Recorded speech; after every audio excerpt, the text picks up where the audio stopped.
কেমন আছেন সবাই? আশা করছি সবাই খুব ভালো আছেন। আজকে আমি তৈরি করে দেখাবো আপনাদেরকে ডিমের কোরমা। আর এই ডিমের কোরমার শর্টস ভিডিওটা আমি অনেকদিন আগে আপলোড করেছিলাম, কিন্তু এই মেইন ভিডিওটা আপলোড করার টাইম আমার হয়নি।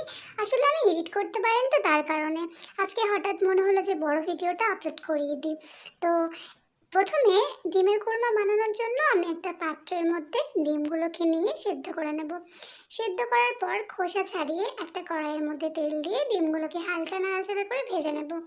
তো ডিমগুলো নাড়াচাড়া করে ভেজে একটা পাত্রের মধ্যে আবারও আমি এটাকে তুলে নিচ্ছি। যেই পাত্রের মধ্যে আগে ডিমগুলোকে রেখেছিলাম সেই পাত্রের মধ্যে তুলে নিলাম। তো এরপর কড়াইয়ের মধ্যে দিয়ে দিলাম আমি গরম মশলা। গরম মশলার মধ্যে দিয়েছি আমি তিন থেকে চারটে এলাচ, দারুচিনি আর দিয়েছি 3টে লবঙ্গ। তো এরপর আমি এর মধ্যে দিয়ে দিলাম পেঁয়াজ বাটা। পেঁয়াজ বাটা দিয়ে একটু ভালো করে নাড়াচাড়া করব। একটু ভালো করে নাড়াচাড়া করে নেওয়ার পরে এর মধ্যে আমি দিয়ে দেবো 1 চামচ আদা রসুন বাটা। তো আদা রসুন বাটা দিয়ে আবারও এটাকে একটু ভালো করে নাড়াচাড়া করতে হবে, যাতে আদা রসুনের কাঁচা গন্ধটা চলে যায়। আমার ভিডিওটা যদি আপনারা কেউ নতুন দেখে থাকেন, আমার চ্যানেলে যদি আপনারা কেউ নতুন হয়ে থাকেন, তাহলে কিন্তু অবশ্যই আমার ভিডিওটা লাইক করবেন, সাথে সাবস্ক্রাইব শেয়ার করতে ভুলবেন না, আর সাথে থাকা বেল আইকনটা ক্লিক করতে ভুলবেন না। তো এরপর আমি এর মধ্যে দিয়ে দিচ্ছি লঙ্কার গুঁড়ো, 1 চামচ লঙ্কার গুঁড়ো আর 1 চামচ চিলের গুঁড়ো।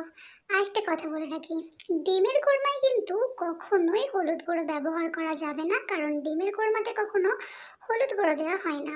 হলুদ গুঁড়ো দিলে ডিমের কোরমার যে রং সেটা চলে আসবে, আর যেটা এক্স্যাক্ট রং সেটা থাকবে না। তো হলুদ গুঁড়ো কখনোই ডিমের কোরমাতে দেওয়া যাবে না। তো এরপর আমি আদা রসুনের বাটি যেটা রেখেছিলাম আর কি, সেটা ধুয়ে একটু জলটা দিলাম, কারণ এটা শুনেছি আমি বাড়ির বড়দের মুখে যে আদা রসুন ধোয়া জল দিলে নাকি রান্নার স্বাদ আরও দ্বিগুণ হয়। তো এরপর দিয়ে দিলাম আমি পরিমাণ মতো লবণ। লবণটা কিন্তু অবশ্যই পরিমাণ মতো দিতে হবে, নিজেদের আন্দাজ মতো আপনারা লবণটা দিয়ে নেবেন।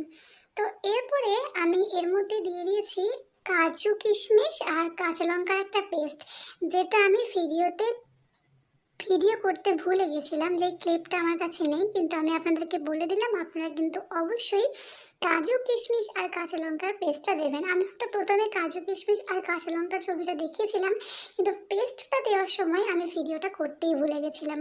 তো এরপর আমি এর মধ্যে দিয়ে দিলাম ডিম। আপনারা ভাবছেন তো 5টা ডিম ছিল, 4টে ডিম কী করে হয়ে গেল?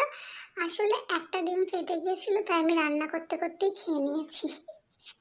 তো এর মধ্যে এবার আমি দিয়ে দেব 1 বাটি দুধ। 1 বাটি দুধ দেওয়ার পরে এটাকে আবার একটু ভালো করে নাড়াচাড়া করব। আর ভালো করে নাড়াচাড়া করে নেওয়ার পরে এটাকে আমি ঢাকনা দিয়ে রান্না করে নেব 5 মিনিটের জন্য।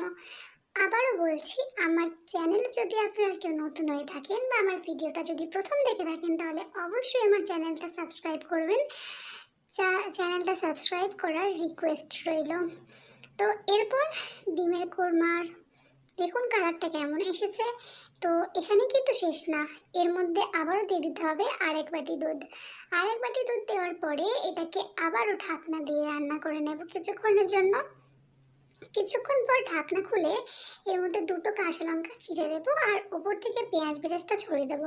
আপনারা কিন্তু পেঁয়াজ বেরেস্তাটা দেওয়ার সময় একটু ভালো করে লক্ষ্য রাখবেন, কারণ আমার পেঁয়াজ বেরেস্তাটা যেহেতু অনেকটা গরম ছিল, তাই এক জায়গাতেই দিতে গিয়ে পড়ে গেছে।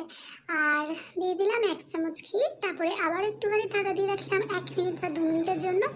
দেখুন ডিমের কোরমার কালারটা কত সুন্দর হয়েছে, কি সুন্দর দেখতে লাগছে না কোরমাটা? হ্যাঁ, যতটা দেখতে সুন্দর হয়েছে তার থেকে খেতে কিন্তু আরও বেশি সুন্দর হয়েছিল, অনেক সুস্বাদু খেতে হয়েছিল।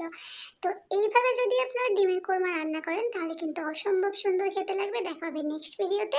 আল্লাহ হাফিজ।